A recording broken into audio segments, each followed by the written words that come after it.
We have Howie, who's old, always here to help, and Jay, who is going to be blunt tonight and honest. Blunt, honest. Somebody should be. And of course, we have Boston John. Hey, top of every show. He's from California, you know. That's why he's called Boston John. Yeah, yeah. That's what I've learned. Yes, I'm Philly J, but I'm actually from Wisconsin. Oh, yeah, no, Wisconsin. We'll just use random cities at the front of our names. Yeah, why not? Sense, where we don't live. So you're from there? No. It was well, you'll have to see the movie Vacation, the remake. I showed you a clip from it with the tartan Prancer. That reminds me of your van. That clip I showed you. My van? Remember that clip I showed you? Oh, yeah. There's another scene in there where Chevy Chase is like, hey, I got this guitar here. I got this guitar from Bob Dylan. It's like, the Bob Dylan? No, a Bob Dylan. Yeah, exactly. Yeah. But he got it from Jimi Hendrix. The Jimi Hendrix? No. Yeah. No. Well, why? Yeah. If you ever do a Gear Fest show and you go out there, they're big on one of their employees' name is Michael Bolton.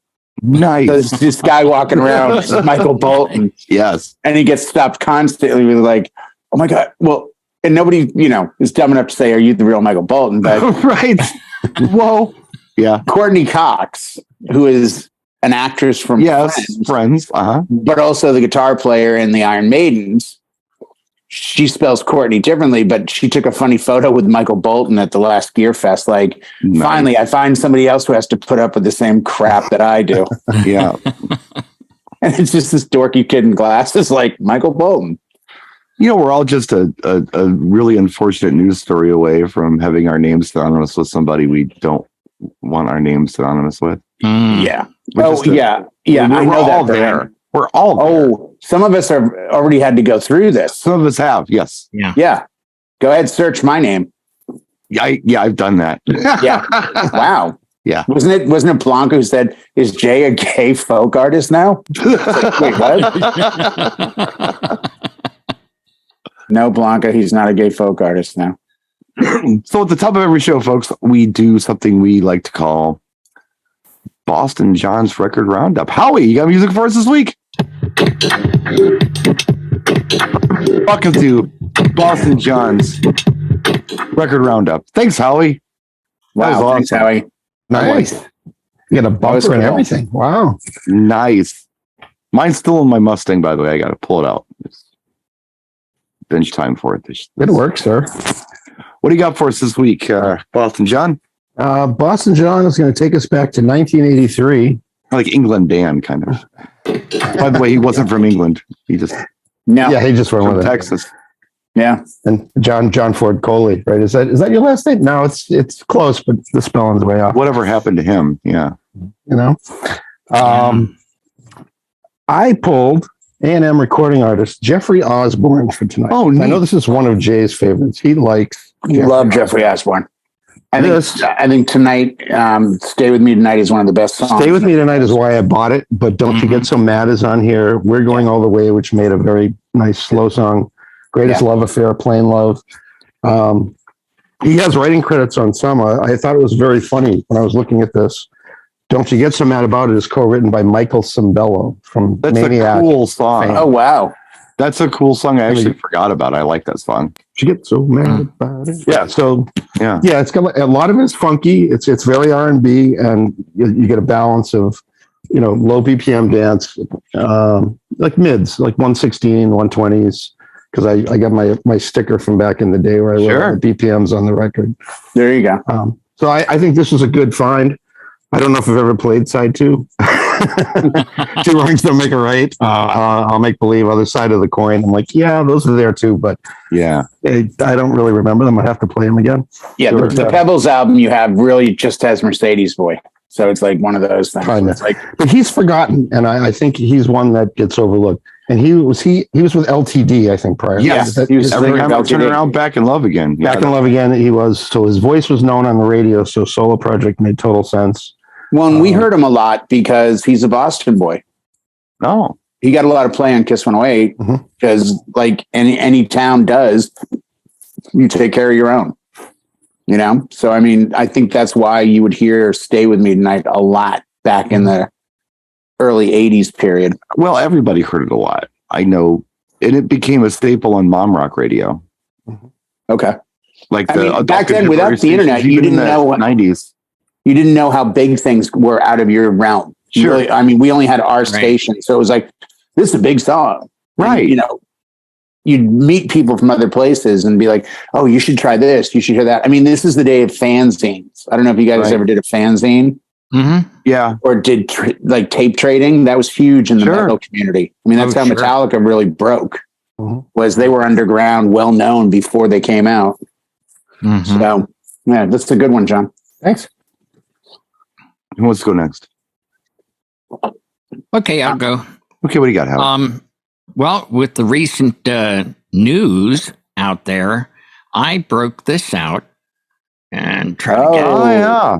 Okay, you guys got to listen to that one if you haven't. Yeah. I mean, I haven't That's a classic. listened to the whole thing through in probably decades, you know, just cherry pick here and there, but I'm hearing it on news stories, you know, different, places around. And I was like, you know, they're just taking snippets, of course, but I was like, I haven't listened to the whole thing. I got to listen to the whole thing. And I did. And the thing that affected me a little bit emotionally was the chain. With her gone, the chain is broken. And this is what's going to happen. I mean, these people that are dying were 10, 15 years older than I. Yeah. That are dying. So it's going to happen again. I mean, you could almost make a Deadpool, you know. Yeah. I will say this though. I mean, and I'm of a generation because I'm a little different than you guys when it comes to the stuff that was, really big in my formative years. Of course, I like other things, but we lost all our heroes already. They're gone. We lost Prince. We lost Michael Jackson. What do we got left? We got Madonna, She looks terrible these days.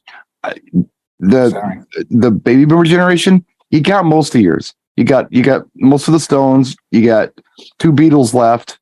You still have people, but ours are gone. George Michael's gone. I mean, geez, man. Yeah. Those are the you have lost quite a few. We've lost a lot. Yeah. At a young age, too. And what's amazing about a lot of and Fleetwood Mac, Stevie Nicks, of course. I named my daughter after Stevie Nicks. But wow, it's amazing that they're still doing things. Most of the artists are still. Paul McCartney's active. Stones are active. The Who are on tour right now. Yeah, it's only 2 left, but they're still on tour. I just saw Judas Priest do a set on the Rock and Roll Hall of Fame. I mean, they're on tour doing stuff. Yeah, so I think the generation's fared really well in that regard. Yeah, that's certainly a good point. I would agree with that. The album, though, first 8-track I ever bought was that Fleetwood Mac Rumors. I know every song like the back of my hand. And that was the freshman year in high school Christmas gift from my parents. Was Rumors, and I can't remember the other album. Oh, Jefferson Starship, the one that had Jane on it. What year were you a freshman in high school? 80? 78. Jane didn't come out until later. Oh my gosh. I didn't think. I thought Jane came out like 80. Was it 80? Maybe. Oh, wow. I think Jane, because they were a Starship then. Yeah. They were even Jefferson. Like, what do you got for Jefferson Starship album? You got Red Octopus. Yeah. Spitfire. What was the other one? The one that had the shiny stuff on it, and it has. I didn't count on me on that one. I didn't care for any of the. Oh, I love Jefferson Starship. Love it. What was his name? Marty Blaine. Marty Ballin. Marty Ballin. There you go. Yeah. My gosh. He had an incredible voice. He was with him with Jefferson Airplane all the way through. Count on Me. Miracles, With Your Love, those to me are Miracles is such an underrated track. Well, yeah, that's a great one. I love that track. And they introduced the the electric flute and all that stuff. They had that flutist who was with them. He was really good. Yeah. I don't like the album versions of those songs, but I like the radio edits of those songs. but I love those songs. I like them better than anything Jefferson Airplane did, and I like them better than anything Starship did. Those are my jams anyway. I dig. Well, we have to split. We have to split the middle on this one because it came out in '79. Sounds about right. Yeah. Yeah. So that must have been, maybe that was Christmas of '79 or something. Well, there were a lot of iterations of that band. Like the Jefferson Airplane fans were hippies in the '60s, and they liked White Rabbit, and they liked Somebody to Love. The stuff that was coming out in the '80s, you wouldn't even think it was the same band. Oh, it's now. Well, it feels very different. Such a different sound. Yorma Conan and Cassidy left. Jack Cassidy. They formed Hot Tuna. And acoustic Hot Tuna and electric Hot Tuna. They had they had three different iterations of the spinoff. Yeah. Mm-hmm. I met him at a Guitar Center one time. We were doing a Pioneer event, and he was up in the Guitar Center on Pico in LA and just hanging out in a army fatigue jacket. Mm-hmm. I knew who he was. He was buying something, and I just was over and I said, "Hey, excuse me, Mr. Cassidy, when you're done, could I get a photo with you?" He's like, "Seriously?" I'm like, "Yeah." He goes, "You know who I am?" I'm like, "Yeah." Yeah. Yeah, I do. So we had, I'm asking. We had a white CDJ, plastic CDJ. We were doing an art mix, and we were having all the artists sign them. I said, "Actually, it'd be an honor if you'd be the first one to sign this for us." He's like, "Sure." He wrote it to Pioneer, thanks or something, Jack Cassidy. That's cool. He was cool. Yeah, totally cool. So, Jay, what do you have for us this week? Mine was a tie between two albums. So I'm going to go, since John went with a Boston artist, I'm going to pick the Boston album that I was going to go with. And it's hard to describe this album. The album is called Three Sides to Every Story. The band is Extreme. Extreme. Yeah. Mm-hmm. And it's your side, and the truth. Yeah. It's I would dare say it's hard rock, almost metal, but it's so funky. Like every track has a funk aspect. Mm-hmm. And if you like music with a lot of melody in it, they're constantly shifting gears between bridges and verses and choruses, like the melodies of it. And Nuno Bettencourt is just an underrated guitar player on every level. Mm-hmm. The fact that he's, for the last 15 or 10 years or whatever, been playing with Rihanna still kind of blows my mind. But Gary Sharon's voice sounds great. The rhythm section is great. Color Me Blind is a big track. Yeah, let's not do that. Cupid's Dead is a great track. Yeah. They have such a unique sound too. So much bounce. Like there's stuff like that funk that just carries through. You can dance to a rock band. It's danceable rock. Yeah, it really is. Mm-hmm. There's a track called Peacemakers Die, and it reminds me a lot of, and they probably got an influence from Living Colour, of Cult of Personality, because Peacemakers Die has clips from Martin Luther King. And it's very in that same vein as the church Living Colour did. Living Colour. Cult of Personality. Ask not what your country can do. Yeah, exactly. Those little sound bites. Yeah, it's just got that kind of soundbite vibe at the end, and it gets a little chill, and then it comes back and gets kind of crazy. Right. But it's a really, really good album. It's one of those albums that I find I listen to it through when I put it on, more than just like, here are the two tracks I want to hear. So it's got potential for people that may want to try something a little different than what they're accustomed to. I would say to somebody, go listen to either Peacemakers Die or Color Me Blind as your first taste of the album before you purchase. And I think if you like those tracks, you'll like the rest of it. Thank you. I will admit that I didn't have a choice picked in my head. Like I had no idea what I was going to talk about. Yep. So I'm going to riff it. And I came up with it while you were talking. One that I don't think we've ever really mentioned before as an album that I think is a fantastic album is George Michael's Faith. That is a really, really good album. Good choice. We haven't done Faith? Not as an album choice, no. Oh, okay. That's a great album. We've talked about it. I've talked about how it's won it won the R&B record of the year. Yeah. Mm-hmm. And that caused the backlash and kind of, so no, R&B is a black art and how dare you put a white guy there. But anyway, it's a really good album. So stupid. Yeah, it's stupid. Did anyone remind anybody that was pissed off how Elton John had like headed the R&B charts back in the 70s with like Benny and the Jets? And, yeah. Along with, I'm sure, tons of other people we could name. It doesn't matter. It's stupid. But I will say that it's one of those albums I can listen to from back to front. There's very few songs that I don't want to hear on that album. Right. Mm-hmm. Most of them are hits. There's a couple that didn't do anything, but you'll have that. And the album even has some cool remixes built into it. So there's a Shep Pettibone remix of Hard Day that is amazing. And usually what happens is today, for instance, you'll hear a song that you like, and it'll be a remix, and you won't know it's a remix. Back in the day, we used to buy the album and find out, this isn't the version I liked. I like the remix version. We had both of them on the album, and that was really cool. The radio edit that really didn't do much, but the Shep Pettibone remix of it got airplay, and it was really, really good, kind of funky, sexy track.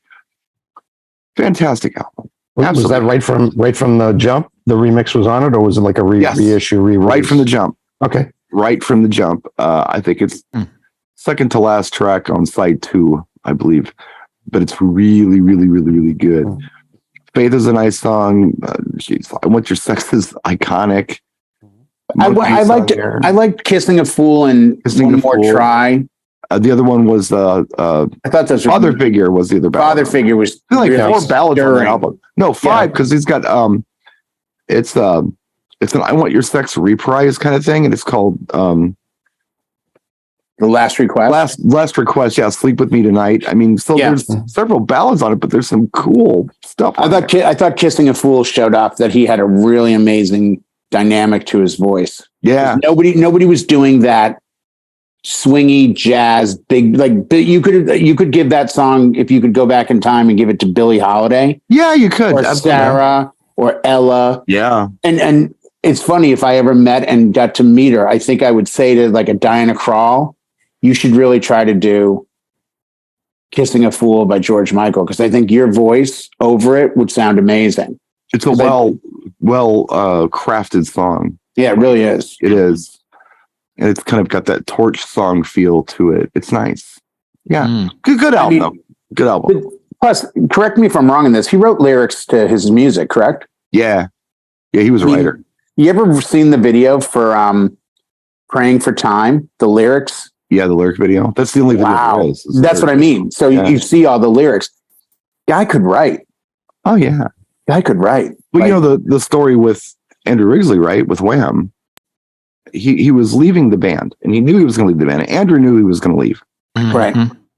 George had written everything. So as a parting gift to Andrew, he put him down as a co-writer on Careless Whisper. Mm-hmm. And Andrew has lived on that money. Lived on that money for the rest of his life. Yeah. Yeah. Because he's listed as and now he's getting all the dough for that one. Sure.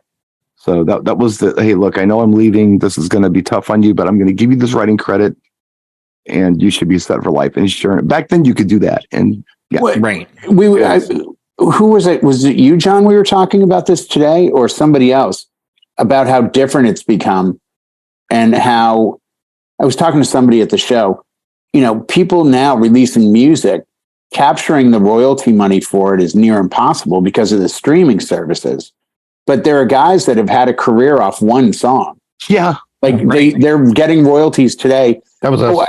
Well, yeah, it was you. We mentioned Don McLean. Don McLean that song said, that's it. Yeah. I'm out. Well, and he got interviewed, and they said, "What's the meaning of that song?" He says, "It means I don't have to work for the rest of my life." Yeah, I'm done. And that was the end of the interview. Yeah. Yeah. Well, you know, I don't know if any of you saw this. Rolling Stone just put out, and I haven't read them all, but they put out the 50 most embarrassing moments in rock and roll history. Okay. Oh, we'll have to look this up. Yeah. And one of them is Billy Squier doing the Not Lonely Tonight. No, he did a video. I kind of love it. Oh, Everybody Wants You. Where he's rolling around in the bed. It's Rock Me Tonight. You're right. Rock Me Tonight. God-awful video. Rock Me Tonight. And they're like, and somebody, and they're like, oh, this is what ruined his career, this and that. And it's like, I read somewhere that Billy Squier is the biggest most sampled artist in hip hop of any pop artist. Yeah, he's got a lot of them. Yeah, like Jay-Z has sampled him, Kanye sampled him, like everyone has Master sampled. Jay used that big beat. That was his. Yeah, you know. he's sampled Yeah, stuff. yeah, and the the other big thing beat. is Billy Squier wrote all his lyrics and all the music. So apparently Billy's living in a mansion in Long Island right now because he didn't kiss his money away. Right. And he's got all his publishing. So he's still getting stuff. And we were talking about Eddie Trump from Trump Nation said that he still gets mail money, meaning he gets checks in the mail from all these samples and stuff. Yeah. Yeah. Never ending. Yeah. Yeah. Yeah, but I've got to look at the whole list. And some of them that I heard did make sense. Like that was embarrassing. And others were like, yeah, that wasn't a big deal. Like one of the most embarrassing moments in rock history is when Prince went to the, that sign instead of his name when he wanted to get out of Warner Brothers. Yeah, he did that so that he could get out of that contract. Exactly. Yeah. And it, they're just saying overall, like this moment was embarrassing when It was just in protest.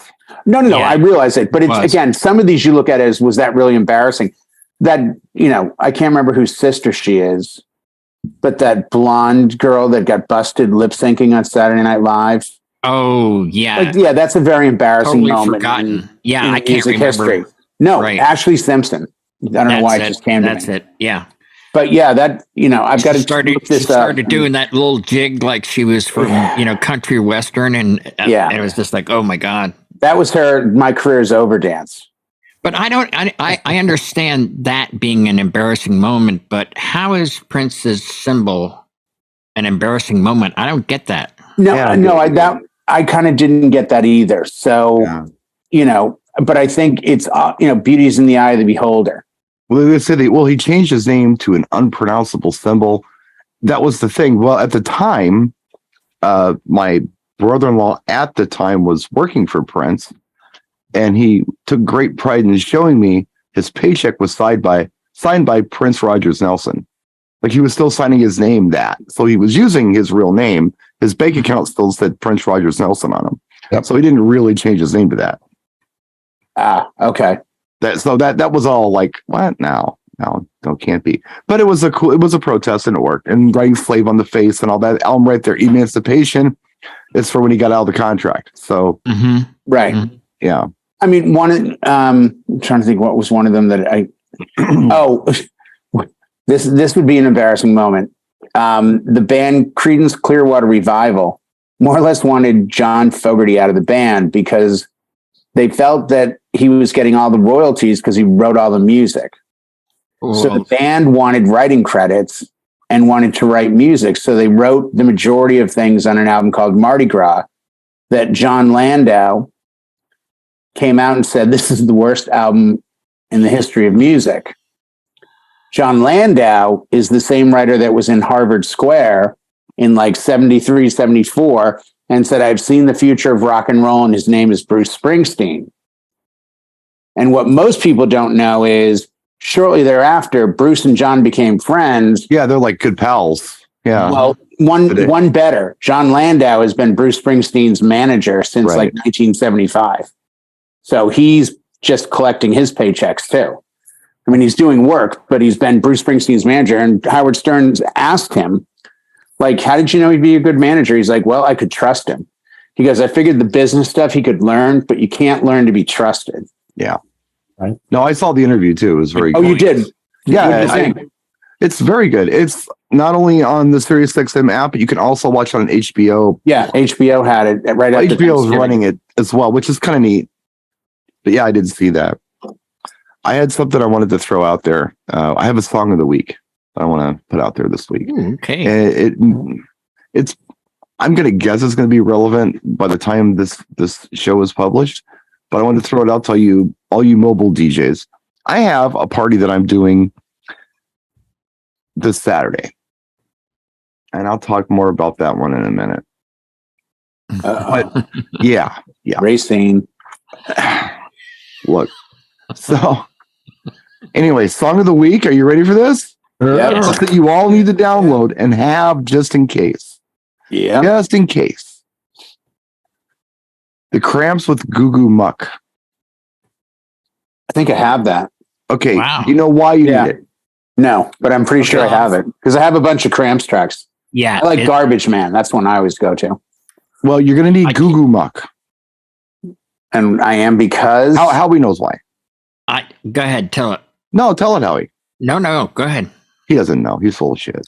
No, it was on it's on social media or one of the things, and all of a sudden the cramps are everywhere. Well, the reason it's everywhere. TikTok? Well, no, that's the weird part, and I'll get to that in a minute. So you all have at least heard of the new Netflix series Wednesday, right? Yeah. That's where it was. She does the dance to the Cramps Goo Goo Muck, and everybody's going crazy about the dance. Yeah. So have that song. The weird It's going to be part another about Kate Bush Stranger Things, you think? Yeah. But here's the weird part. Here's the weirdo part. So you got to be duly prepared. I have a second song of the week that you need to have. And that is Lady Gaga's Bloody Mary. Because apparently, although the Cramps Goo Goo Muck is the song in the film or in the Netflix series, TikTok has decided the dance needs to be the Bloody Mary by Lady Gaga. Okay. So if you can have those two songs, Goo Goo Muck by the Cramps and Bloody Mary by Lady Gaga, you're going to be prepared just in case this becomes a thing. I'm not saying it's going to be, but if it does, you're ready to go. Well, thank goodness for that, because I thought you were going to say, I want a hippopotamus for Christmas. No. Well, I don't think you guys aren't on TikTok, are you? I am. No, I've put up a couple videos, but I don't get it. Kind of like I didn't get Twitter and I didn't get Instagram. So. I've become like the TikTok joke. And the joke is you've got a good man. And like, there's a TikTok I sent to Michelle the other night. That's like, your marriage is stable when you sit on the couch next to your husband and you send each other TikToks without speaking. It's like, yes, that's exactly the truth. Because that's what you do. You get on TikTok and go, oh, she'd love this one. Or, oh, here's a great dinner idea. Or, oh, here's another cute Staffy puppy. Or, whatever. And I told you guys when I did, Howie, you were there. I think it was the Cascade and Dead Mouse. Yes. Promo only. Chris Cox was there. And they said like, oh, Chris, you're doing a lot of remixes. Yeah. Well, when was that? When did we do that taping? Like 5-6 months ago? Sometime in the summer? Sometime in the summer it was, yeah. And Chris said, no, labels are putting all their money into TikTok. Yep. Yeah. Well, a year ago on TikTok, you could pick between like 8 songs. Now it's thousands. And there are artists. Why they're doing the dance to Bloody Mary Lady Gaga. Yeah, there are artists that are manipulating the system. And writing songs and premiering them on TikTok and getting enough feedback that they're now performing. There's the guy that's got a song, Golden Hour. I think his name is Jake, but it's spelled like JVKE or something. Not Golden Shower. No, Golden Hour. Golden Hour. Okay. Golden Hour. Oh, that's something different. That's the adult TikTok has the Golden Shower. Yeah. I don't know. Mine is pretty adult. Every time that I open TikTok, because I've done just mattress actresses. I've done some videos, like about DJing and stuff, and then every time I open TikTok, it's some big girl shaking her butt at me. Well, every time, or somebody acting like they're saying something, like in fast forward, but they're not really saying anything. Yeah, I don't understand it. I don't get it. It's weird. And it's all based on the algorithm. And eventually China will take over the US based solely on my TikTok account, I'm sure. But anyway. I apologize now. Yeah. But you're right, Brian, I don't have TikTok your information. And that showed up. It was on another platform, but the TikTok video was on something else. And it was someone doing the step-by-step recreation of that Wednesday dance to that song. And I don't even have it, and I'm aware of it. You know what I mean? The one where the actor comes out and they say, have you ever rapped on film? And he goes, once. And the girl goes in the interview, do you remember it? And he goes, yes, my money don't jiggle, it folds. That whole thing is like maybe 12 or 13 seconds long. I had 2 weddings where the wedding parties came out, stopped, and then had me play that 12-second soundbite, and they did the dance. It's 12 seconds long. That was cute. But I don't think with the turnover rate on TikTok and other social media, that these songs have any staying power. No, that's the downside. The shelf life is super short. Yeah. Well, the good news is that you only probably need about 17 of those to get through one of your events. I 12 did seconds I each. did that Good party time. last March, and it was a 15-year sobriety. The guy was in his late 30s, and the girlfriend who planned the party said he's a big fan of TikTok, and I bet you she gave me 30 songs from TikTok. Right. It all had a TikTok relevance, and then I added to it, and I probably did a good solid 2 hours of just music that an outsider would hear and go, "Oh, he's playing a song," but the guy kept turning around, going like, "Yeah," because it was a video song. Oh, Well, I played one for John today. Ozzy Osbourne. Was it I Don't Know? Yeah, Donna Summer and With Donna Summer, Hot Stuff. Yeah. Oh, dude. I'll play it after the show because we'll get flagged. Yep. But you'd be surprised. Like, you can hear the stretch in the vocal. But as a track, I played it for Marco from Bose. He's like, dude, I got to get that. I'd play that at a gig in a heartbeat. It's a lot to take in, but it does sound good. It was done like very Cumberbound, or Cumberbatch, whoever that DJ is. Yeah. DJ Cumberband.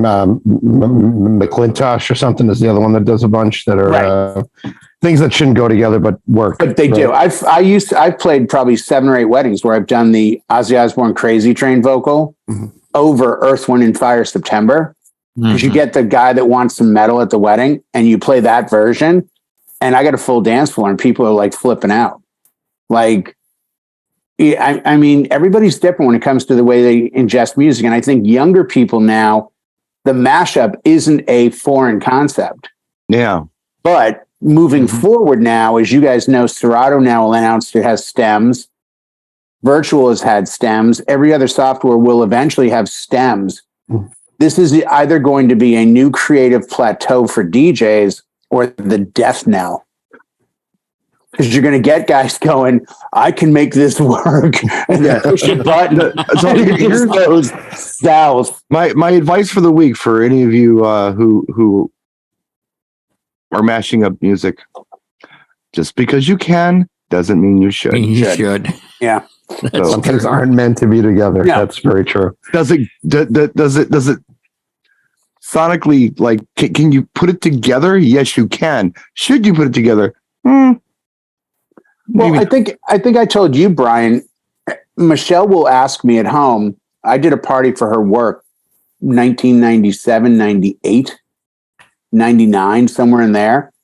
And I had the hot hits or hot tracks. Those. Hot hits. Yeah. And it had a medley, a rock medley that was about 12 minutes long that started with like Back in Black and worked its way up to like Nirvana and Metallica and Bon Jovi and Rush. And they were all like a 30-second clip of songs. Yeah. She Jog Jam. Yeah. still to this day is like, loved it. And I found it and played it. She's like, oh, you should play this at every event. I can't argue that she's wrong because she's a customer. She's a person that attends events. Yeah. And her ears liked it. And I remember when I did play it, people were really digging it. And I was like, I've also gotten burned. I think I told you famously, at the beginning of my career, I played a Ultimix Michael Jackson medley. And I had like 3 women in my face afterwards. Like, why didn't you play All of Bad? I love that song. You played just a little bit of it. You should play the whole thing. And I'm like, You never know. and I never again played an artist medley because I realized if people really like a song, 30 seconds isn't enough. No, they want the whole song. Can we They trace want that the back? whole song. Can we trace that back further than Stars on 45? Do you remember that when that was I happening? love their Beatles medley was The Beatles medley was dope. There's an album medley they have that's pretty good too. But again, the Beatles one is just a personal favorite. I like it's just enough of each song to give you that and get through that period of the early 60s and and there's a touch on a few, I think it's Did you guys all play Jive Bunny? And I was I got some of that stuff. Swing the back Mood. here. Oh hell yeah. That's Master Mix. They're still doing stuff. I know the guy there, or the son of the guy there. The one that new versions of stuff. Are they doing new tracks in that style? Yeah, all the time. Master Mix is like huge. It's like a big remix service over in the UK for DJs. Okay. Jive Bunny was just something they did, but like on a lot of their releases, they'll still have like the bunny on it, like this kind of their mascot, right? But they do, but they do like modern stuff, and I've got some of their records back here. What are they? I forget what they're called. I could pull them and show you. But yeah, you can still get master mix volumes, for DJs. They come out all the time. Oh, I okay. have some of them. They're pretty good. They've been going ever since. I was going to mention that I don't know how many of you remember DJ Tools. Yeah. Oh yeah. There's an Elvis medley on there. Yes. That's really good. And Yeah. I haven't used it in a few years, but if someone wants Elvis, I can Right. just knock out a whole bunch of Elvis in about 6 minutes. Yeah. Yeah. I can see Get it that over. working. It starts with Jailhouse Rock and it ends with Suspicious Minds. Mhm. And they're like, let me be your teddy bear. I think it's stupid to have in there, but Yeah. it works well. We talked about this. I don't know when it was, but we were talking about the Grease Mega Mix Bobby D did for Jock Jams, Right. and how some people like it. I don't, because I think Grease Lightning is a song I'd never play, like just put on. And I think I timed it one time, and it was around the 4-minute mark. That so it's, what is it? Summer Nights, Grease Lightning, and You're the One That I Want is essentially what that Grease Mega Mix is. Yeah. I get more mileage out of doing Summer Nights and You're the One That I Want than I do the Mega Mix. Mhm. Personally, I get, people are more theatrical about it and such, so I never play that Mega Mix. But some people really like it. I think Grease Lightning's a throwaway song. I mean, it was a fun song in the movie, but Yeah. I don't know dance if to it. They get like dance that track. whole like thing. And this, You're Yes, right. there's a move. You're that they right. Yeah. do, There's a you know, move. You know, I think You're that's right. dated. There's an age group of people, especially, the female Grease fan from that period, them. that's going to really fire them up. And what I've done is played the Mega Mix, but then continued into Grease by just extending out the last track, the one that I want. Yeah. Just try to mix it That's the over it a big little one, bit. really. Yeah. Because that's one they usually want. And then the Mega Mix just fell in off Jock Jams. Yeah. Hey, I mean, it got some traction. I think it even charted. Yeah, it probably did. Not a good song though, but you're right. It's kind of dated. There's a whole demographic that isn't really thinking about that anymore. It's probably the same demographic that really wants to hear something other than Soul Man by the Blues Brothers. Mhm. I mean, Rubber God, back in the day, Biscuit, yeah. Rubber Biscuit and what was the other one? Well, the one I do, because Sweet Home Chicago's still big That's because the tough Chicago's one. down the road. right, but it's also Yeah. 7.5 minutes long, and you got to really figure out your cut. Like, Yeah. because there's always something going on. Like, you get swing dancers, and I more or less play that till it looks like they're done. Yeah. And it's like either it's before or after the sax solo, but you're still playing a good 4 minutes worth, maybe 5 minutes sometimes, and then get out of Dodge. I mean, it's no Paradise. I know your favorite song, John, Brian. Paradise by Dashboard Light. Oh my god. Weighing it Sure. like 8 minutes and 39 seconds or something. Yeah. The bathroom break. So That is a I just, bathroom mix. and just step Rappers are back. like 15 minutes. I used to smoke. I used to literally put it on and like step outside, smoke a cigarette, come back in. They're still going. Now they're the guys on one side, the girls on the other. I'm like, has he rounded the bases yet? Is Phil Rizzuto said anything? Because once Phil speaks, now I got to be somewhat near the controls. Must be in the front row. Yeah. well, he was outraged after He didn't like that. he didn't like it. He didn't like the final cut. He I was going to say they had to get They kind permission. of misled him, and he was, I guess, a man of faith of sorts. And the fact that they were having Promiscuous premarital song. Yes. Yes. relations, he Right. was like, "Oh my gosh, you take me out!" And they were like, "No, you signed off on it." Yeah. Too late now, kid. Yeah. Oh, you're going to hell. Yeah. Yeah. Done. Sorry. All that good work washed down. But you'll be in good company. One time, you and Meatloaf can argue about it later. Yeah. Yeah. It still trips me out that Scott Ian of Anthrax is married to Pearl, his daughter. So Meatloaf was Scott Ian's father-in-law. Like, and they have a band. It's actually a really good rock band with Pearl singing. She's got a good voice because she did a lot of backing stuff for her dad. Well, we have a local band around here that's pretty big. They work all the time, called Cece Coletti. And she was a backup singer for Meatloaf. And long blonde hair, really, cute and she's done well for herself, you know. The first big singer, was it Karen DeVito? Yes. She ended, I think she at one time was married to the guy from On Golden Pond, Ricky Benson. I was going to say, not Henry Fonda. Not Henry Fonda. No. That'd have been weird. No. The cruise chicks fuck face. I think Ricky Benson or something. He was the kid that was like Robbie Benson. Robbie Benson. Thank you, Robbie Benson. Who looks exactly like Chuck Green from the ADJ group of companies. Yeah, he does. So, guys, go ahead. I know. I'm sorry. I had Stevie has texted me with a plumbing emergency. Oh, so okay. if you guys could go ahead and just wrap this show. I mean, you got another 15 minutes. You can go. We hope you come back around. Can you handle it without me? Yeah, we wanted to hear the rest of your Saturday thing, but we can do that on the next go around or tape again. Yeah. So Yeah, we can wrap it if you want. Oh well, no, you can keep going. I just want to address it. Go handle it. I'm like a good dad. Yeah, go handle it. And if it's done, the long and the short of this Saturday, just so you know, maybe we'll talk about it next week too. There's a friend of mine, okay, and I'll be vague about this, who is having some personal problems right now and needed me to take this job for him, right? But it's super low dollar, okay? But it always is. I did bump them, and I'm not going to walk away in the red, but I'm not getting what I wanted to get. I was going to ask you guys about some song choices, but Jay, maybe I'll call you on that later on this week. Yeah, that's fine. I hope, it's a 16-year-old birthday party, and they want a lot of Foo Fighters, and I'm lost. Go, I got you. A good Foo Fighters song if you put a gun to my head. Well, that's tragic because they have a lot of good songs. Well, yeah. They should. I like Dave Grohl, and I've said that before. I don't get it. Get some Tame Impala and some Chevelle too, or something.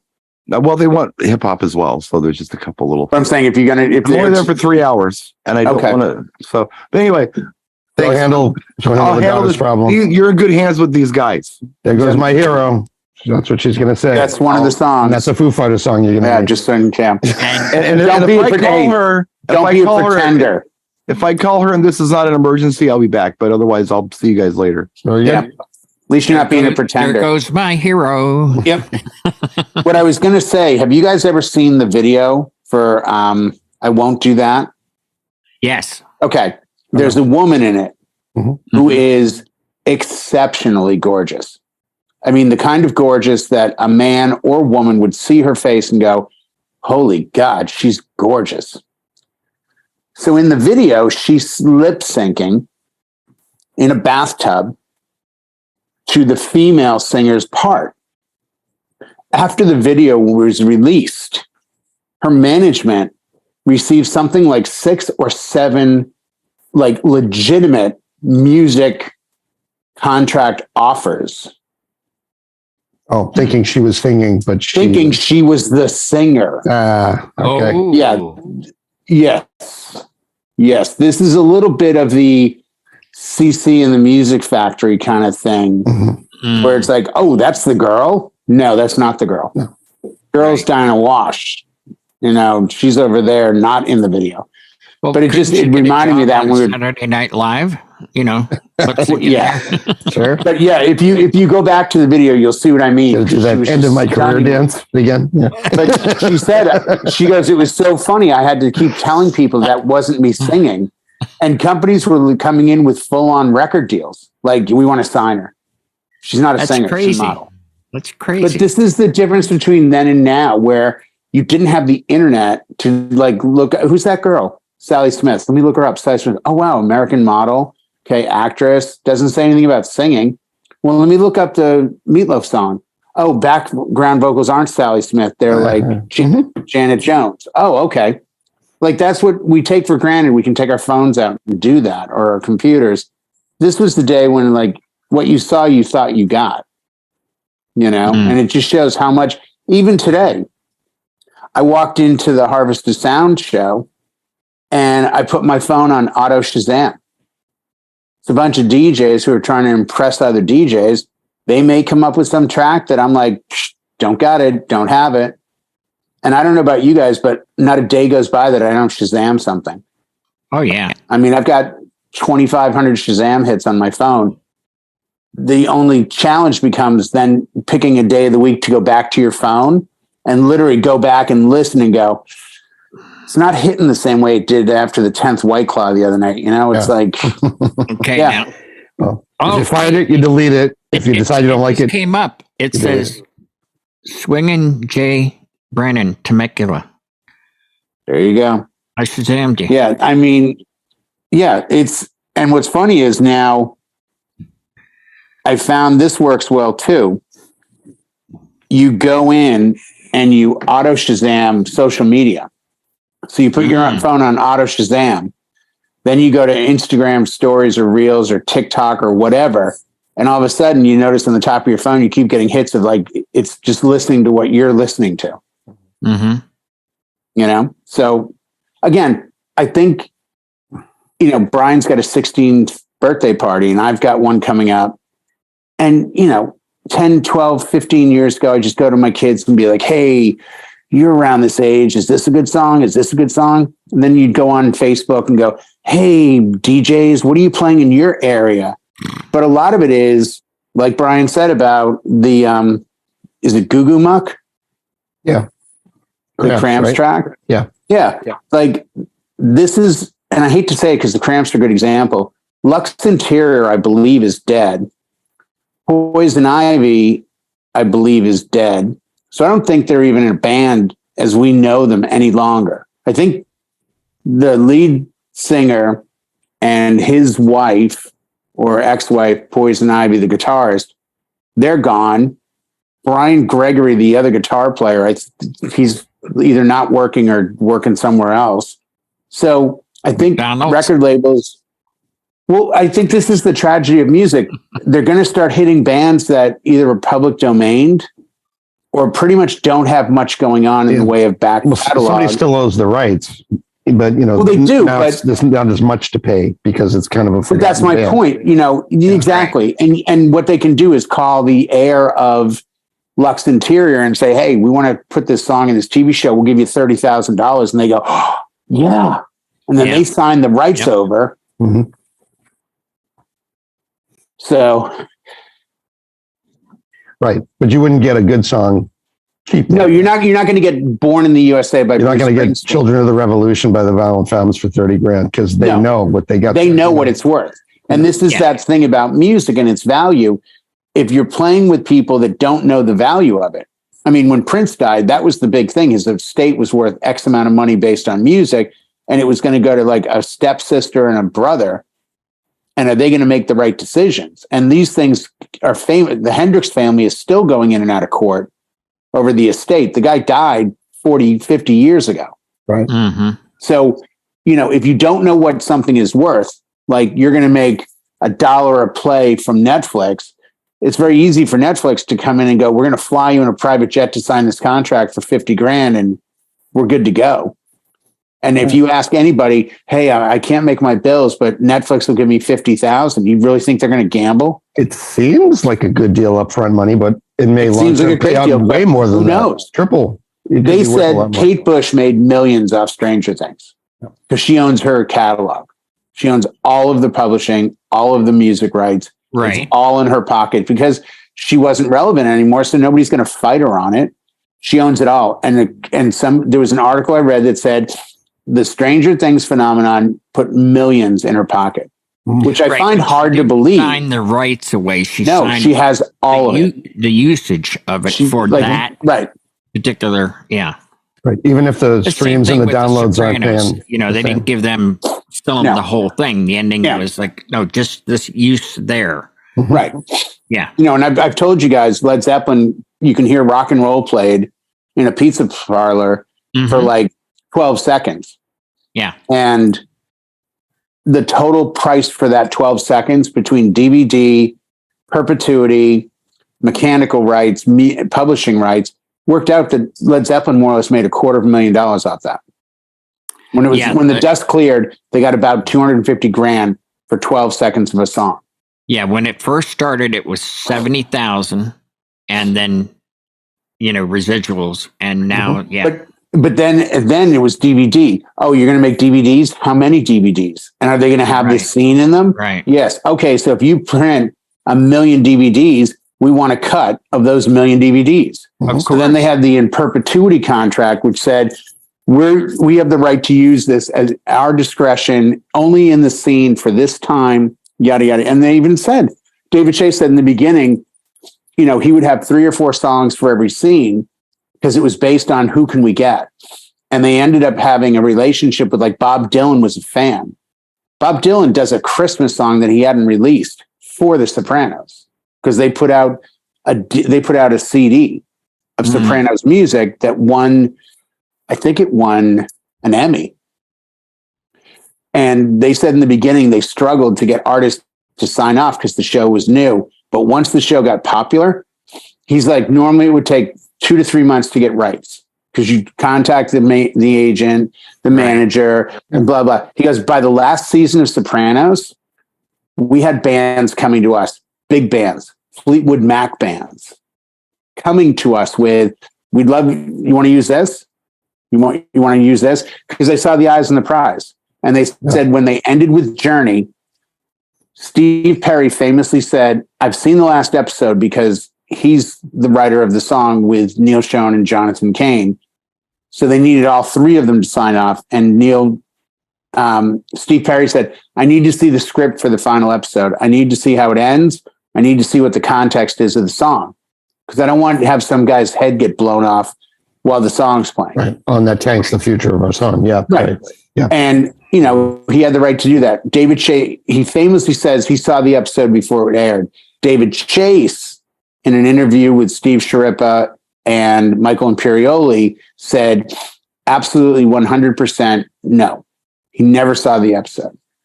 We told him the context. We told him the scene, but he never physically watched the episode. So if that's his story, he's lying. And I tend to believe David Chase because he wrote the damn thing. He produced the damn thing. He created it. By the way, those of you into TV, check out our boy, Sly Stallone in Tulsa Kings. Oh, that I've seen. Oh, yeah. And let me tell you, if you want to know why it's a good show, it's from the creators of Yellowstone. Yes. And the head writer is the head writer from The Sopranos. Yes. And they have some awesome music in that too. Oh, they do. Well. And if you want to go, I got stuck in I'm not a big binge guy on TV. And I got stuck in a show called Lilyhammer. You ever heard of that? No. Lilyhammer was the show that Stephen Van Zandt did after The Sopranos ended. It's a gangster who relocates from New York City after turning rat to Lilyhammer. Site of the former Olympics in Norway. Oh, okay. And he is 100% Silvio from The Sopranos. The same wig, the suit, but now he's in a country where probably 3/4 of the TV show dialect is in Norwegian. It's the funniest thing you've ever seen. It's very dark. There's some dark Sopranos moments, but it's funny because you just see him being Silvio, and everyone's speaking Norwegian. He's like, yeah, all right, maybe. Oh, yeah. Lori says in the chat, she said that's an awesome series, hilarious.